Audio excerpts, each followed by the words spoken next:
दोस्तों, एक ऐसी वॉर जो ऑफिशियली आपके घर तक नहीं आई, लेकिन फिर भी आपकी जेब, आपकी रोजी रोटी और आपके फ्यूचर को साइलेंटली इम्पैक्ट कर रही है। आप टीवी खोलो या फोन स्क्रॉल करो, आपको सिर्फ मिसाइल्स, स्ट्राइक्स और रिटेलिएशन दिखेगा। लेकिन असली वॉर वहाँ नहीं चल रही। असली वॉर चल रही है इकोनॉमी के अंदर, सप्लाई चेन्स के अंदर और फ्यूचर के ऊपर। और इसीलिए पीएम मोदी ने पार्लियामेंट में एक लाइन बोली जो सिंपल थी, लेकिन उसका मतलब बहुत डीप था। India must be ready long term impacts के लिए। और सबसे इंपॉर्टेंट बात, उन्होंने 2 बार कोविड का एग्जाम्पल दिया। मतलब ये कोई नॉर्मल वार्निंग नहीं है, ये एक सिग्नल है। आने वाला फेज आसान नहीं होगा। वेस्ट एशिया में जो सिचुएशन चल रही है वो एक सिंपल कन्फ्लिक्ट नहीं है। यहाँ सिर्फ इजराइल वर्सेस ईरान या यूएस वर्सेस ईरान का सीन नहीं है। यहाँ एक बड़ा गेम चल रहा है, कंट्रोल का गेम। ऑयल का कंट्रोल, ट्रेड रूट्स का कंट्रोल और इनडायरेक्टली ग्लोबल इकोनॉमी का कंट्रोल। इस पूरे गेम का सबसे इंपॉर्टेंट पॉइंट है स्ट्रेट ऑफ हॉर्मज। दुनिया का लगभग 20% ऑयल इसी नैरो रूट से पास होता है। सोचो, एक छोटी सी जगह,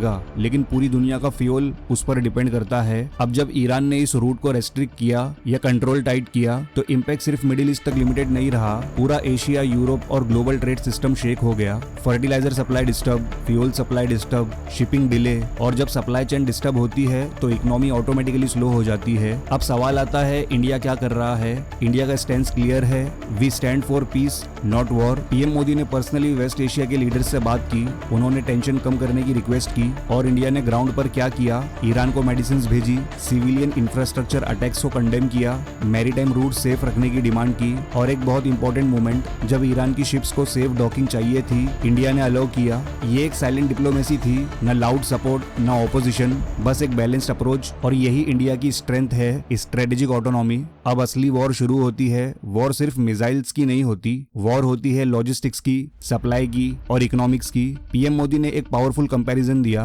Covid versus Iran war. Covid के टाइम क्या हुआ था? फैक्ट्रीज बंद, ट्रांसपोर्ट रुक गया था, सप्लाई चेन टूट गई थी। और अब एग्जैक्टली वही पैटर्न दोबारा दिख रहा है। डिफरेंस सिर्फ इतना है, कोविड इनविजिबल एनिमी था, ये विजिबल कन्फ्लिक्ट है, लेकिन इम्पैक्ट दोनों का एक जैसा हो सकता है। अब थोड़ा और डीप समझते हैं। सोचो, एक शिप मिडिल ईस्ट से एशिया आ रहा है। वो सिर्फ ऑयल नहीं ला रहा, वो ला रहा है chemicals, fertilizers, industrial raw materials, electronic components. अब अगर वो शिप डिले हो जाता है तो क्या होता है? फैक्ट्री रुकती है, प्रोडक्शन स्लो होता है, ऑर्डर्स डिले होते हैं और फिर इम्पैक्ट आता है जॉब्स पर, प्राइसेस पर, ग्रोथ पर। ये एक डोमिनो इफेक्ट है। और सबसे डेंजरस पार्ट, आपको इसका इफेक्ट तुरंत नहीं दिखता, ये धीरे धीरे सिस्टम को वीक करता है। अब एक और हिडन लेयर, जब वॉर होती है तो सिर्फ सप्लाई चेन ही नहीं, फाइनेंशियल मार्केट्स भी रिएक्ट करते हैं। स्टॉक मार्केट गिरता है, इन्वेस्टर्स पैसा निकालते हैं, करेंसी वीक होती है और इसका मतलब लोन महंगा, business expansion slow, hiring slow. India की मार्केट भी गिर चुकी है रिसेंट टाइम में। और ये सिर्फ शुरुआत हो सकती है।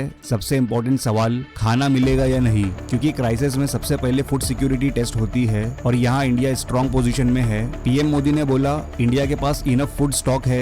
इंडिया का बिगेस्ट एडवांटेज क्या है? Self sufficient agriculture. हम अपना खाना खुद प्रोड्यूस करते हैं। इसी वजह से इंडिया क्राइसिस के टाइम स्टेबल रहता है। लेकिन एक हिडन रिस्क है, फर्टिलाइजर। यूरिया बनाने के लिए एलएनजी चाहिए और एलएनजी मिडिल ईस्ट से आता है। हॉर्मज डिस्टर्ब हुआ तो एलएनजी सप्लाई इंपैक्ट हुई। चाइना ने प्रोपेगेंडा भी स्टार्ट किया, इंडिया में शॉर्टेज आ सकती है। लेकिन इंडिया ने क्या किया? सब्सिडी कंटिन्यू रखी, प्राइसेस कंट्रोल किए, डोमेस्टिक प्रोडक्शन बढ़ाया, यानी सिस्टम कोलैप्स होने से बच गया। अब बात एनर्जी की। इंडिया के पास स्ट्रेटेजिक पेट्रोलियम रिजर्व्स है और सिर्फ रिजर्व्स नहीं, इंडिया ने लॉन्ग टर्म प्लानिंग की है। Ethanol blending, electric mobility, refining capacity growth. Result, shock absorb हो रहा है, पेट्रोल डीजल प्राइसेस स्टेबल है।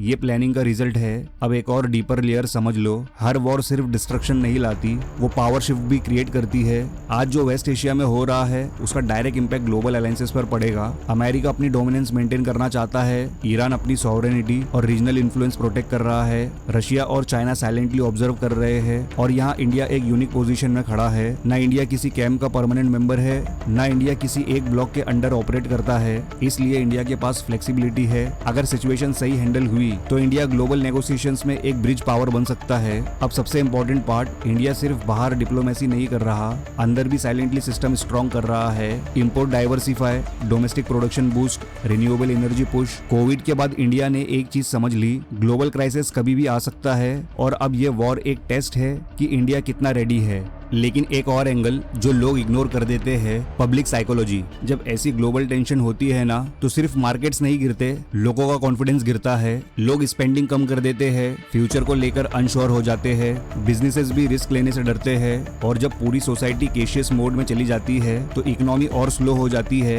ये एक इनविजिबल इम्पैक्ट है जो किसी डेटा में तुरंत नहीं दिखता, लेकिन ग्राउंड रियलिटी में फील होता है। इसलिए गवर्नमेंट्स सिर्फ इकोनॉमी मैनेज नहीं करती, वो कॉन्फिडेंस भी मैनेज करती है। पीएम मोदी का स्पीच भी सिर्फ वार्निंग नहीं था, वो एक रीएश्योरेंस भी था कि सिचुएशन सीरियस है लेकिन इंडिया प्रिपेयर्ड है। अब एक और क्रिटिकल लेयर समझ लो, ये वॉर डायरेक्टली कुछ स्पेसिफिक इंडस्ट्रीज को हिट करेगी, जैसे एविएशन, फ्यूल कॉस्ट बढ़ने से टिकट महंगी, logistics, transport cost increase, manufacturing, raw material delay, IT exports, global slowdown का इम्पैक्ट। और जब इंडस्ट्रीज प्रेशर में आती है तो सबसे पहले क्या होता है, हायरिंग स्लो होती है, फ्रेशर्स को जॉब मिलना मुश्किल होता है, कंपनीज कॉस्ट कटिंग स्टार्ट करती है और लॉन्ग टर्म में ग्रोथ स्लो पड़ जाती है।